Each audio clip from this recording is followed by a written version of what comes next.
بسم الله الرحمن الرحيم الحمد لله رب العالمين والصلاة والسلام على محمد بن عبد الله المبعوث رحمة إلى العالمين أما بعد.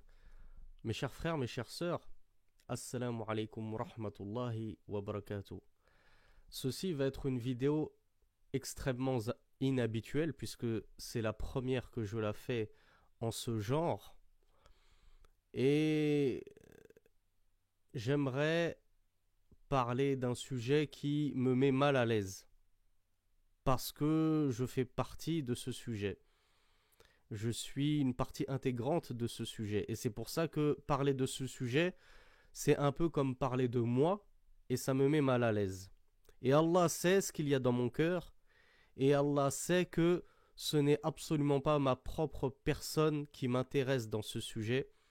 Et ce n'est absolument pas pour défendre ma propre personne que je fais ce sujet. En réalité, c'est une demande plus qu'un sujet. C'est une demande que j'adresse à tous les frères, et les sœurs qui m'écoutent, habituellement, pas uniquement sur cette vidéo-là, à tous les frères et les sœurs qui me suivent, que ce soit uniquement depuis que très récemment ou depuis plus de 4 ans et demi, bientôt 5 ans, voire même plus. Ceux qui me suivent, que ce soit sur les réseaux sociaux, que ce soit sur YouTube, que ce soit dans les mosquées, que ce soit dans la vie de tous les jours. J'aimerais clarifier une chose essentielle. C'est que la da'wa, l'appel à Allah subhanahu wa ta'ala, premièrement, l'appel au suivi du messager d'Allah sallallahu alayhi wa sallam, secondement, et enfin cet appel sur la saine compréhension, celle qu'on a héritée des salafus salih, les pieux prédécesseurs, elle devrait être plus chère que tout à nos yeux. Ça devrait être le but de notre vie. Comme je l'ai dit, je m'adresse réellement aux frères et aux sœurs qui m'écoutent et donc sont animés par un sentiment d'amour et d'affection pour le talab al-ilm, l'étude de la religion. Je ne m'adresse pas à monsieur tout le monde, madame tout le monde, le musulman lambda qui écoute un dars tous les 36 du mois de février. Non, là je m'adresse vraiment à ceux qui aiment le talab al-ilm, ceux qui aiment étudier leur religion, ceux qui écoutent des durus fréquemment. Quand je dis fréquemment, c'est quelques durus dans le mois. C'est déjà pas mal. Je sais que on a tous une vie, on a tous des occupations, on a tous des contraintes, on a tous des responsabilités. Je ne demande à personne d'écouter 4 durus dans la journée.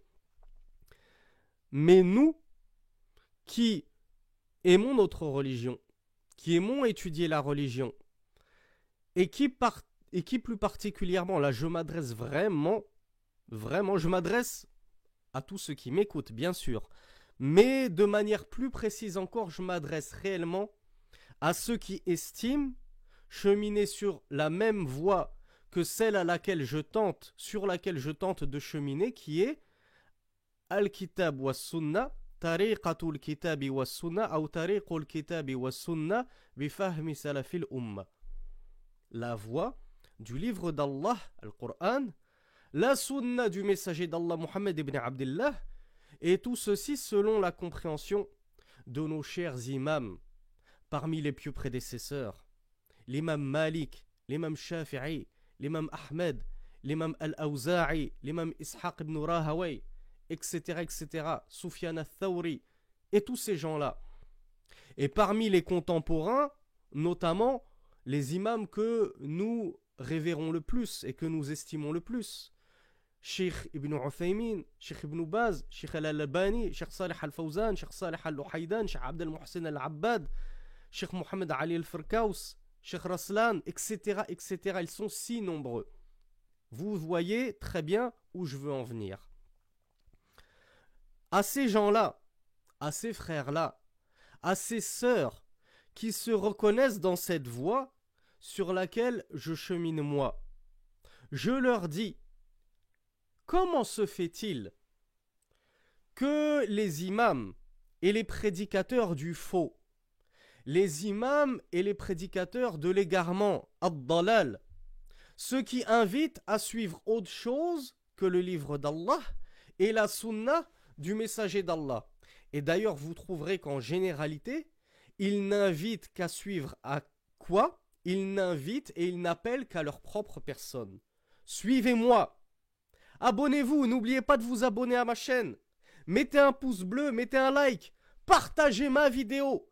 Partagez mes vidéos. Partout, sur Instagram, sur WhatsApp, sur les réseaux sociaux. Faites du bruit, appelez les gens à moi. C'est ça leur da'wa. C'est ce qu'on appelle une da'wa hizbiya.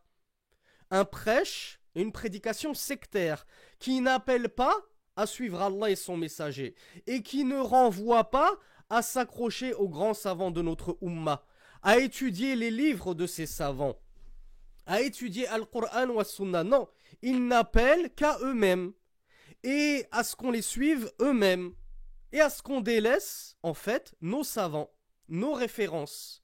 Et lorsqu'on aura délaissé nos savants et nos références, on aura délaissé la saine compréhension du livre d'Allah et de la sunna du messager d'Allah.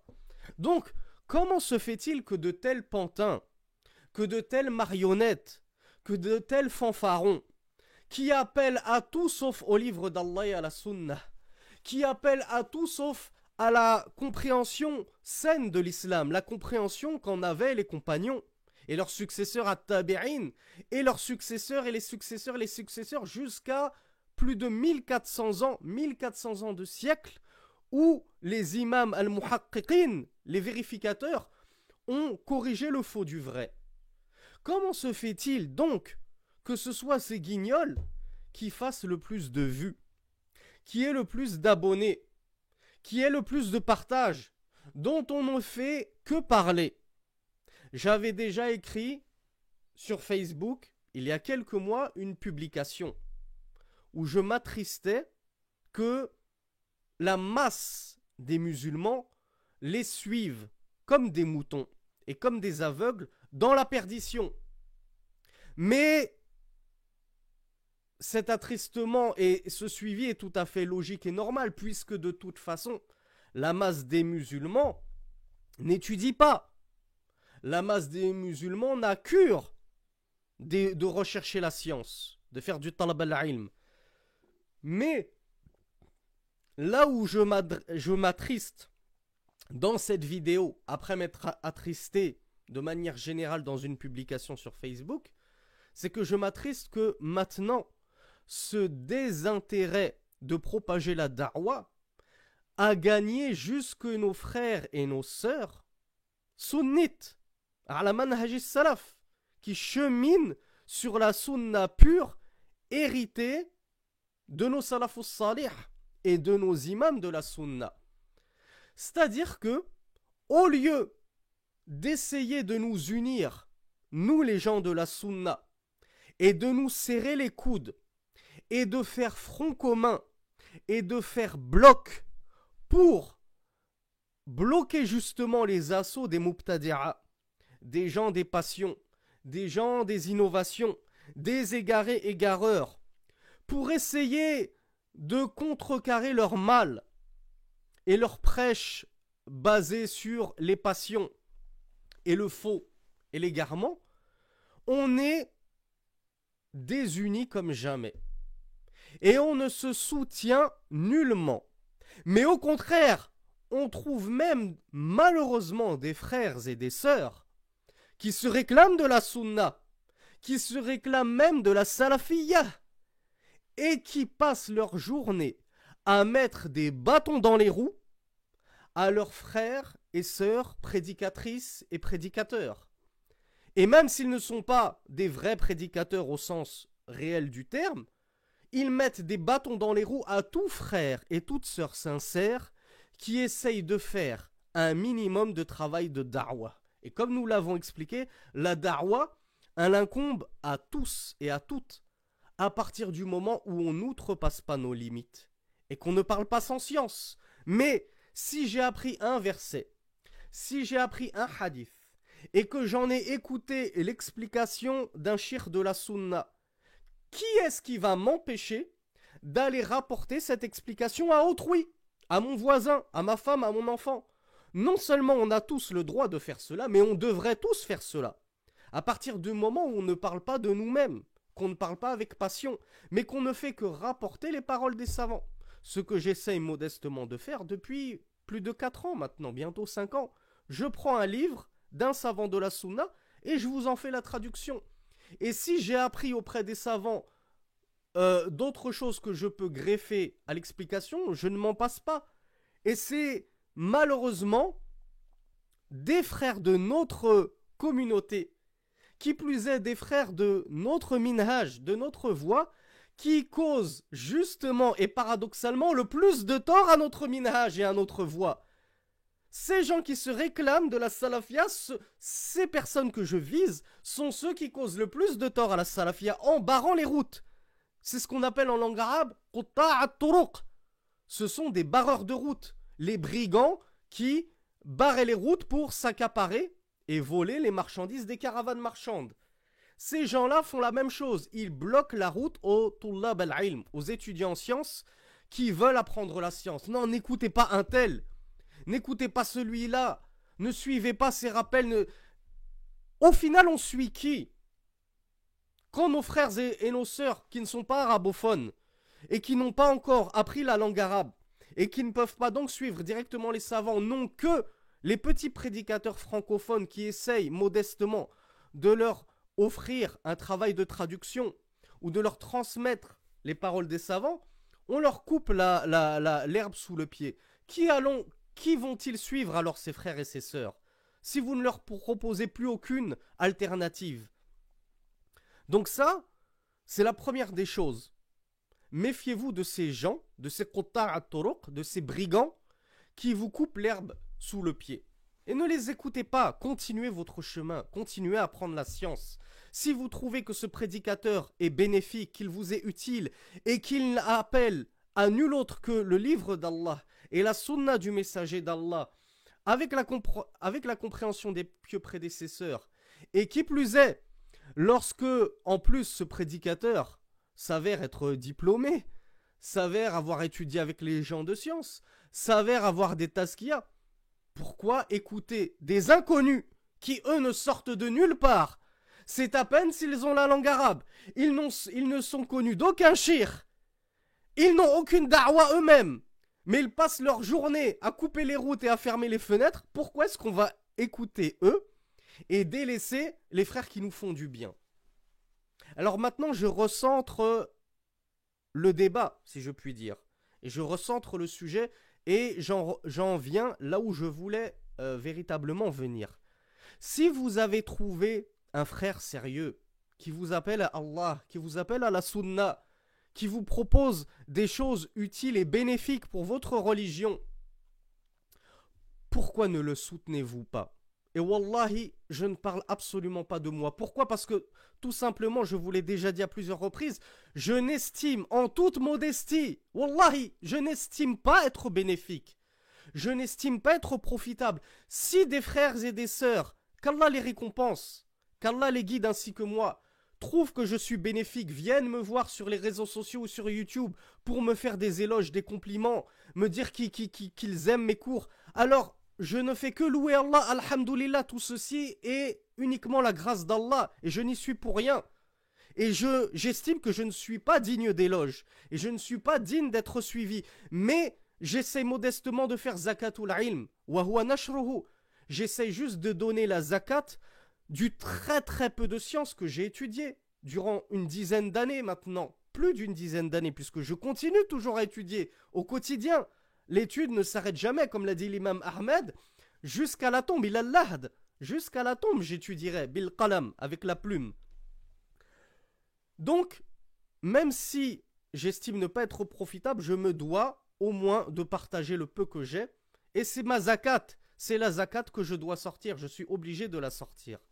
Maintenant, il y a bien évidemment de vrais prédicateurs, des vrais frères Tullab al-Ilm, qui eux, contrairement à moi, méritent vraiment d'être soutenus, méritent d'être partagés, méritent qu'on leur mette des pouces bleus, qu'on s'abonne à leur chaîne, qu'on les partage sur YouTube, Facebook. Je ne vais pas les citer. Pourquoi? Parce que j'aurais trop peur d'en oublier un ou deux et que ça me retombe dessus. Ouais, voilà, le frère Samy, il nous a conseillé lui, et il n'a pas conseillé lui. Et après, ça va faire des jaloux entre les prédicateurs, parce que malheureusement, certains prédicateurs ont un esprit compétitif. Alors, alhamdoulilah, ils sont très très peu, hein, ceux qui ont cet esprit compétitif, au point de refuser de mettre en lumière leurs confrères. Moi, il m'est arrivé de le faire, mais là, dans cette vidéo, je ne veux pas le faire. Je m'y refuse parce que j'ai peur que cette vidéo soit trop relayée, trop partagée, et qu'on dise, voilà, le frère Samy, il a cité un tel et un tel. Pourquoi il n'a pas cité un tel? Ça veut dire qu'on ne doit pas l'écouter? Ça veut dire qu'il doit être mis en garde, etc. Donc non, c'est pas du tout le but. Mais au contraire, j'englobe tous mes confrères de la da'wa. Tous nos nobles frères prédicateurs, Tullab al-ilm, étudiants en sciences. Et il y en a beaucoup. Vraiment, il y en a beaucoup. Chaque année, nous avons des frères qui sortent de Médine, de la Mecque, d'autres universités prestigieuses. Et je ne dis pas que tout diplômé de Médine est à suivre. Attention, on a eu des cas et des pépites que je ne citerai pas pour ne même pas leur faire de la pub, parce qu'ils ne valent même pas la peine que je perde mon temps à les citer.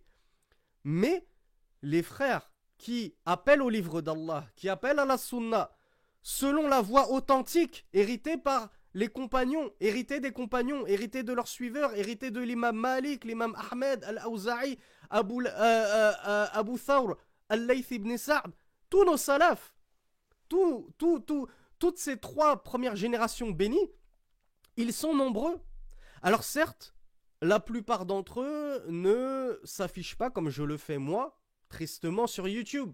Ils refusent d'apparaître comme moi-même.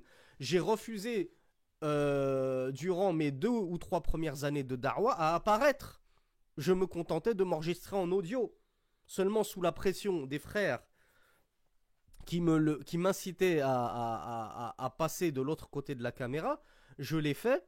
Et j'espère que ça a pu toucher 1 ou 2 personnes de plus.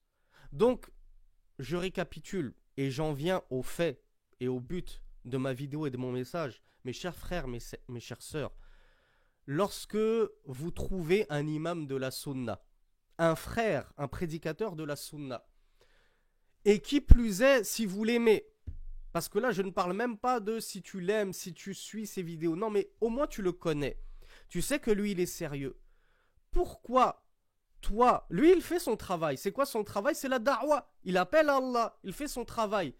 Toi, mon frère, toi, ma sœur, c'est quoi ton travail? Car on a tous un travail. On a tous une part de responsabilité dans la da'wa. Lui, il s'est, comment dire, il a pris ses responsabilités et il a fait sa da'wa. Il s'est lancé dans la da'wa. Il appelle à Allah. Il appelle à la sunna. Et toi, ta part de responsabilité, c'est d'une part de le soutenir et d'autre part de le propager. Parce que les gens des passions, les gens de l'égarement, les musulmans 3.0, les musulmans lambda, les musulmans de la masse, eux, ils ne se gênent pas pour propager leur tête de l'égarement. Les endoctrinés par Islam ibn Ahmed, Hassani Qiyoussen, Timéra, Metmati, etc. Ils ne vous ont pas attendu pour les propager, pour liker toutes leurs vidéos, pour s'abonner. Pourquoi on n'entend parler que d'eux, que des gens de l'innovation et de l'égarement? Parce que ce sont les plus recommandés, ce sont les plus partagés. Et nous, qui est-ce qu'on recommande? Personne. Qui est-ce qu'on partage? Personne. Pourtant, moi, j'aime tel et tel prédicateur de la sunna. J'estime qu'il fait un travail remarquable. Il me fait du bien dans ma vie de tous les jours et il me motive à gagner mon au-delà. Et malgré cela, quelle est la meilleure chose que j'ai faite pour lui? Au mieux, je lui ai écrit un message en privé sur YouTube, sur Facebook, sur WhatsApp.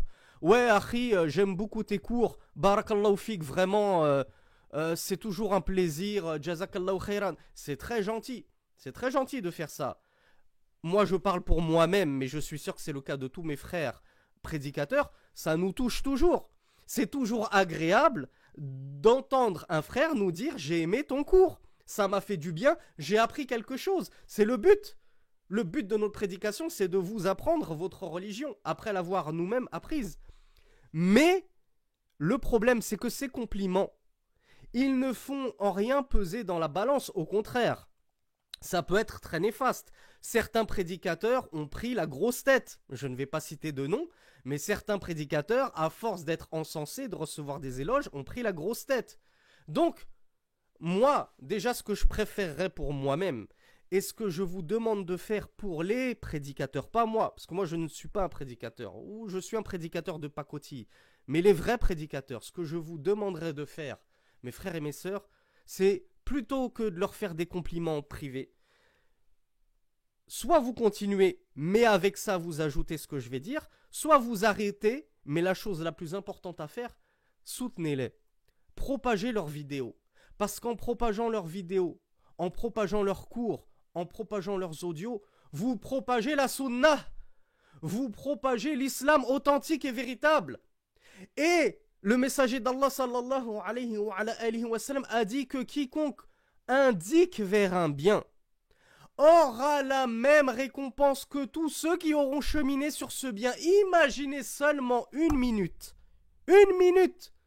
Quelqu'un qui ne sait même pas donner sa zakat, il est complètement noyé dans le sujet de la zakat, qui est pourtant le 3e pilier de l'islam. Et j'ai fait sur Facebook une publication au mois de Ramadan et j'en ai refait une il n'y a pas longtemps sur la zakat et je constate qu'on a encore des frères et des sœurs qui ne savent tout simplement même pas comment sortir leur zakat.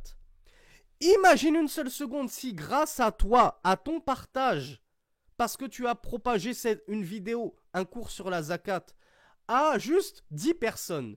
Et sur les 10 personnes, il y en a une seule qui, grâce à toi, et grâce à ce prédicateur, et avant tout grâce à Allah, a su enfin comment sortir sa zakat et s'est mis à sortir sa zakat. Et donc cette personne sera récompensée de la part d'Allah pour s'être acquittée de son 3e pilier de l'islam. Mais toi, tu recevras exactement la même récompense que cette personne qui a sorti sa zakat. Pourquoi ? Parce que c'est par ton biais. C'est toi qui lui as indiqué comment sortir sa zakat. Comment se fait-il donc qu'on a des sœurs et des frères qui sont si vivaces et si en train et enthousiastes à propager le faux et l'égarement et qui prennent pour cela des sayyat en partageant du Boussena, du Ismaël Mounir, du Rachid El-Jay, du Tatati, tous ces égarés que l'on a dans notre communauté, Vincent Souleyman, etc., etc. Et nous, de notre côté, on est soupolés, on est fainéants et on est, comment dire, on n'a aucun enthousiasme, aucun entrain à propager nos prédicateurs à nous, nos gens de la sunna. Alors que on serait récompensé si on le faisait. On prendrait la même part que ce prédicateur pour toute information qu'on aurait partagée de lui et qui aurait servi par la grâce d'Allah à guider tel frère ou telle sœur. Donc, mes frères, mes sœurs, soutenez vos prédicateurs. Soutenez cette da'wa bénie. La da'wa qui consiste à appeler au livre d'Allah et à la sunna du messager selon la compréhension de nos pieux prédécesseurs. Cette da'wa, c'est ni plus ni moins que l'appel à l'islam authentique. Lorsque le messager d'Allah sallallahu alayhi wa sallam avait prophétisé il y a plus de 1400 ans que sa umma, sa communauté se diviserait en 73 sectes. Or, sur ces 73 sectes, une seule sera sur la vraie voie, le juste milieu, le chemin tracé par Rasulullah. Les 72 autres sectes, elles seront tous à la ramasse, tous à côté de la plaque, tous sur un chemin qui n'est pas le chemin du messager d'Allah. Donc toi, mon frère, toi, ma sœur, si tu estimes humblement être sur ce seul chemin de la rectitude, le chemin du messager d'Allah, pourquoi n'y invites-tu pas tes frères et tes sœurs ? Pourquoi ne propages-tu pas tes frères et tes sœurs qui font un travail de da'wa ? Et là, je vais vous donner,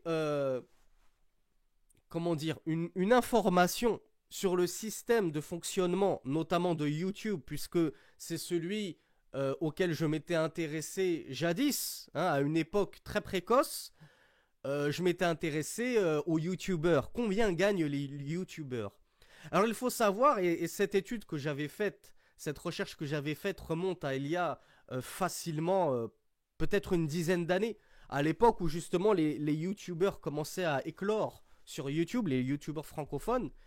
À l'époque, pour 1000 vues, un youtubeur gagnait 1 euro. Ça, c'était les youtubeurs entre guillemets peu connus, mais qui faisaient quand même des dizaines de milliers de vues, hein, pour ne pas dire des centaines de milliers. Ils gagnaient 1 euro pour 1000 vues. Donc imaginez 1 million de vues, ça fait combien? Ça fait 1000 euros. Ça, c'était à l'époque. Maintenant, les contrats des youtubeurs se négocient à prix d'or. Et j'ai entendu que certains pouvaient même gagner 10 euros les 1000 vues. Alors ça, c'est certain, quand je dis c'est les youtubeurs de la Dunia, hein. Les Norman fait des vidéos, Cyprien, Squeezie, toutes les stars du web youtubesque français. Je parle pas des ténors de la Darwa. Mais je me dis qu'au minimum, au pire du pire, on est resté à ce tarif de 1 euro, si ce n'est plus. Donc quand Rachid Al-Jay, Al-Boussena, Mounir font des vidéos où ils appellent à eux-mêmes, où ils appellent à l'égarement, où ils appellent à l'innovation, où ils appellent clairement à la mécréance, hein, lorsqu'on appelle à soutenir la démocratie, à voter pour un kafir, etc., on est en train d'inciter les gens, ni plus ni moins, à soutenir la mécréance. Et ils arrivent à faire des millions de vues. Donc qui dit millions de vues, en tout cas sur YouTube, dit des milliers d'euros. Avec ces milliers d'euros, vous les faites vivre, vous continuez à les aider dans leur darwa au faux, dans leur appel à l'égarement. Donc, nous, ce qu'on vous dit, c'est que YouTube, et sûrement Facebook, Instagram et toutes les autres, mais moi je connais surtout YouTube, a des algorithmes très précis pour mettre tel et tel YouTuber en avant. Et celui qui va se retrouver tout en haut à droite de votre écran YouTube lorsque vous regardez une vidéo, que vous avez telle vidéo suggérée, il le sera selon son nombre d'abonnés, et il le sera selon son nombre de vues, et surtout le nombre de likes. C'est-à-dire que plus un YouTuber reçoit des likes, plus il reçoit des vues, et plus il a d'abonnés, et plus il sera mis en avant, non pas par la Oumma de YouTube, comme le dit si bien Ismaël Mounir, mais il sera mis en avant par YouTube lui-même. C'est pour ça que parfois, vous pourriez regarder une de mes vidéos à moi, et tout en haut à droite, on vous ramène une vidéo de Ismaël Mounir. Et je m'en désavoue et je m'en lave les mains au gel hydroalcoolique. Je ne veux surtout pas être affilié à ces gens qu'on vous suggérerait avec mes vidéos alors qu'elles n'ont rien à voir. Et leur darwa n'a rien à voir avec la mienne. Mais pourquoi on vous les suggère? Parce que ce sont des gens qui font beaucoup de likes, qui font beaucoup de vues, qui ont beaucoup d'abonnés. Donc mes frères, quel est votre combat? Et mes sœurs, quel est votre combat à vous? Eh bien c'est de faire en sorte qu'on ne voit plus ces gens de l'innovation en suggestion YouTube, mais que l'on voit nos prédicateurs de la sunna. Je l'ai dit, je ne vais pas citer de nom, mais il y en a beaucoup que j'aimerais tellement voir être mis en avant bien plus que moi. Moi, je m'en fiche, j'ai même pas envie de voir mon nom là-dedans. Mais j'ai quelques noms en tête, des frères que j'aime en Allah, alors que je ne connais pourtant même pas, mais j'aimerais les voir à côté de mes vidéos. Je vous suggère telle et telle vidéo de tel et tel frère. Mais ça, c'est votre travail à vous, mes frères. Moi, à moi seul, je ne peux rien faire. Si ce n'est vous conseiller des noms, comme je l'ai déjà fait sur YouTube, j'avais déjà fait sur Facebook, j'avais déjà donné une liste de prédicateurs et de chaînes que je vous enjoignais à suivre. Mais à moi seul, je ne peux rien faire si vous ne travaillez pas aussi avec moi. Et si on ne se serre pas les coudes, et si on ne se donne pas la main mutuellement pour mettre en lumière ces prédicateurs. Donc, mes frères, mes sœurs, likez-les. Abonnez-vous à leur chaîne. Partagez-les. Lorsque je vois, moi je prends mon cas à moi-même, hein, mon cas personnel. Je sors une vidéo. J'ai tous les jaloux et haineux qui me détestent parce que j'appelle au livre d'Allah et à la sunna et qu'ils détestent cela. Eux, ils ne s'empressent pas de mettre des pouces rouges ou des pouces vers le bas. Allez regarder certaines de mes vidéos. Vous allez voir, j'ai 6 likes, 7 likes. Pourtant, je sais, hein, en toute modestie, je sais que Il y a des frères et des sœurs qui me suivent, qui m'apprécient. Pourquoi je le sais? Parce qu'ils sont venus me voir en privé, me dire on aime beaucoup ta da'wa, on aime beaucoup tes vidéos, on aime tes publications sur Facebook. Et croyez-moi, ces frères et sœurs, ils sont bien plus que 6. Pourtant, ces frères et ces sœurs, lorsqu'il s'agit de se manifester sur YouTube et de mettre un pouce en l'air, ils ne le font pas. Bon, je vous l'ai dit, pour moi, je m'en fiche. Mais pour les autres prédicateurs qui méritent d'être soutenus, là, c'est problématique. Et là, vous ne les aidez pas et vous ne les facilitez pas dans leur darwa. Tandis que les gens de l'égarement, les jaloux, ceux qui ont une haine de l'islam authentique, eux, ils sont là pour mettre leur pouce en bas. Pourquoi? Parce qu'ils savent qu'en mettant des pouces en bas, ça joue sur les algorithmes de YouTube et jamais YouTube ne mettra en avant ta vidéo. Et ils ont tout gagné. Ils se sont dit, voilà, on s'est débarrassé de tel prédicateur. Celui-là, il ne sera jamais connu. Il ne sera jamais mis en avant par YouTube. Pourquoi? Parce qu'on lui a mis des dislikes, des likes en bas, des pouces en bas. Et ses fans, ses fidèles, ceux qui le suivent, eux, restent dans l'ombre. Ils se contentent de regarder sa vidéo, mais ils ne le soutiennent pas, ils ne le partagent pas, ils ne mettent pas de like, ils ne s'abonnent pas à sa chaîne. On a des frères, je ne vais pas parler pour moi-même, on a des frères qui ont par exemple 2000 abonnés et ils ont sur chaque vidéo 10 likes, 20 likes, 30 likes. Ils sont passés où les 1900 autres abonnés? À quoi ça sert de t'abonner à une chaîne, à un prédicateur, si tu ne le soutiens pas? Si tu ne soutiens pas son travail, à quoi ça sert en gros? Ça sert toi, tu vas en tirer bénéfice, tu vas apprendre des nouvelles informations, tu vas apprendre un verset que tu avais mal compris, tu vas apprendre un hadith que tu ne connaissais même pas. C'est bien, tu en tires bénéfice. Mais pourquoi n'en fais-tu pas profiter les autres? Donc je le répète une dernière fois, et j'en reviens au sujet principal de ma vidéo, mes chers frères, mes chères sœurs, barakallahu fikoum, serrons-nous les coudes. Donnons-nous la main pour mettre en lumière nos frères et même sœurs, prédicateurs de la sunna, de l'islam authentique. Abonnons-nous à leur chaîne, mettons-les en avant, partageons-les sur les réseaux sociaux, sur YouTube, mettons-leur à chaque fois des pouces, même juste pour les aider à être mis en lumière par YouTube, par les algorithmes internet, de sorte que lorsque je tape sur Google une recherche comment sortir ma zakat, c'est pas la vidéo de Rachid El-Jay sur laquelle je vais tomber en premier. Ce sera la vidéo de tel prédicateur qui a étudié par exemple chez Cheikh Khalid Othman Al-Misri, chez Cheikh Salih Al-Fawzan, chez Cheikh un tel et un tel. Des gens vraiment sérieux, en qui on peut faire confiance. Donc qu'Allah vous bénisse mes frères et mes sœurs. Pensons-y, réfléchissons à ce sujet qui est capital. On se doit chacun, à notre niveau, de propager la da'wa par tous les moyens possibles. Et celui et celle qui n'a pas de science pour propager la da'wa, elle a au moins une arme dans ses mains, elle a une arme en sa possession et qui est dans ses cordes et dans ses capacités, c'est au moins de partager les prédicateurs qu'elle apprécie et qui appellent au livre d'Allah et à la sunna du messager d'Allah. Et je m'arrête là car la vidéo est déjà très longue. Barakallahu li wa lakum wa nafa'allahu bikum. Qu'Allah Azza wa Jal fasse profiter le plus de monde par vos œuvres, par votre travail de propagation et de partage de la da'wa. Wa usalli wa usallim ala nabiyyina Muhammad. Je prie sur notre prophète Muhammad sallallahu alayhi wa ala alihi wa sallam. Subhanakallahumma wa bihamdik. Ashhadu an la ilaha illa ant. Astaghfiruka wa atubu ilayk. Wassalamu alaykum wa rahmatullahi wa barakatuh.